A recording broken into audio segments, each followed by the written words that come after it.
Hey, Cal, forever here. You're sitting up here. One of the vortexes in Sedona. I don't even know what to call this one. It doesn't matter. It's like West Sedona.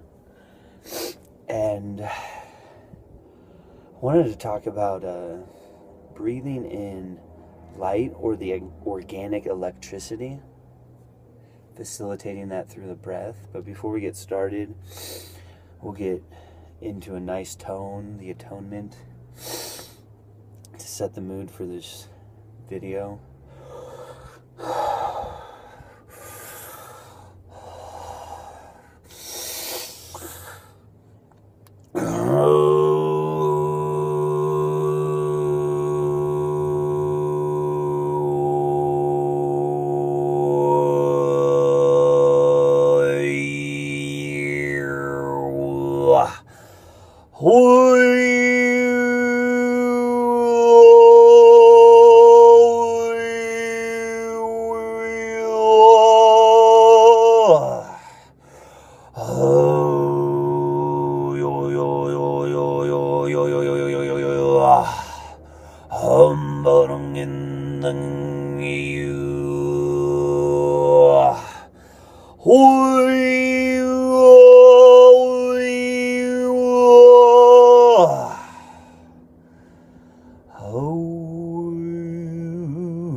Fun. So, Breatharianism, or breathing in prana or light or life force, there's this organic electricity in Sedona. A lot of people ask about the vortexes, and well, we're all vortexes. The thing is about Sedona is you look at this sand or the red rock, it has a lot of iron in it, and it also has a lot of quartz in it.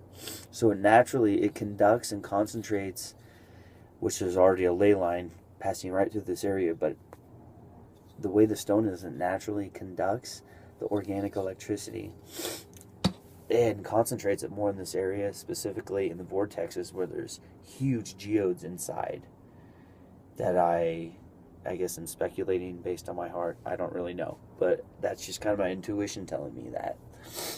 But breathing in this light, the organic electricity, it's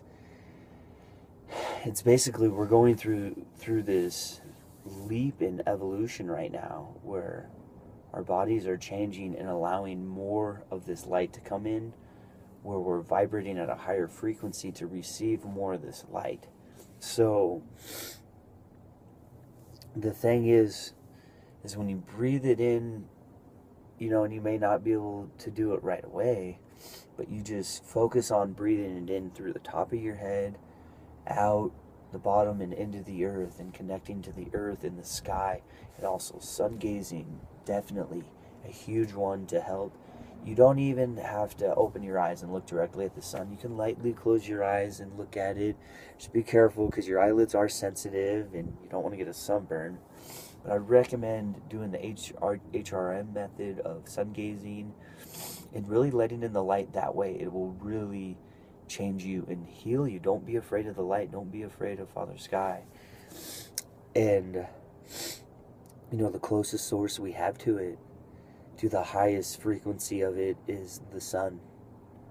Well, not actually. The closest source we have to it is the divine spark of the Creator, the divine source within our heart. That organic electricity within our heart, the forever flame. And then the second would be the Son, the Father. And then you allow that light in that electricity to come into your specific part of the earth, your human body, which is the earth that we are borrowing in. And we let this come in, and slowly over time, and it's accelerating, going faster and faster, especially as more people do it. It gets easier and easier, and we can help each other through it. But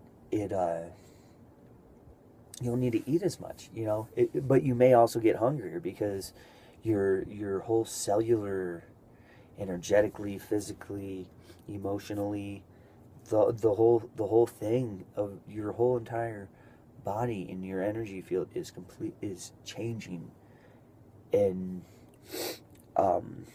so you might get hungry. You might need to eat a lot more protein. Don't be afraid to eat, you know, a big old steak if you're craving it. Don't get stuck on the old, oh, you need to be a vegan, a fruitarian. Don't get stuck on that. If you feel like that and you're craving those kinds of food and you're eating meat and the meat makes you tired and sick, then go and eat the vegetables, the raw foods, the fruit, you know. And I do recommend, you know, really getting into the cleaner, fresher foods. But if your body's craving, you know, a hamburger, and that, I mean, that's okay. You probably need the iron, the magnesium or whatever in it, the protein, the fats, and also take in account that, are you eating for your emotional needs? You know, it's perfectly fine to eat a cookie, maybe even eat 5 cookies if you need it emotionally. But, you know, there's that balance between the physical and the emotional and the energy, which is the circulation between the two, in that space within the space, the electricity. And yeah, I hope I put my point through in this video. I think it was really important to, because of what I've been doing. It's I just sit there and I don't do a whole lot of the cross-legged thing. I just do it for the sake of this video and this cave thing, but I just breathe it in through the top of my head, and I feel it. It feels like electricity. I wouldn't say it's like an electric shock, but it's organic in nature. It's not. It feels like electricity, but it's not like touching an electric fence. It's softer, but definitely profound. Because I'll just and breathe it in, and I'll feel it in my hands, and you'll naturally go to mudras and stuff and work with it. But the first place to go to is the closest place of the source, which is the divine spark within your heart. So if we can make that movement from here down to here and just fall in love with ourselves and center ourselves, that's the 4th chakra, which is between the 7. So it's important to be centered. And yeah, what is this video? 7:55. I guess I'll play a quick song to show you guys. Hopefully I can get a good angle with the camera.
Thank you, Cal Forever here. And one more thing I wanted to share is my throat singing. If you could probably freeze that video right there. This is my card for my throat singing. It really helps if you were to support me, and I will definitely put more and more throat singings on there. And I got one on there that's like an 8-minute one for like $2.22. It's cheap, and definitely if you let that vibration in, it'll help you. Thanks for being here. Cal Forever.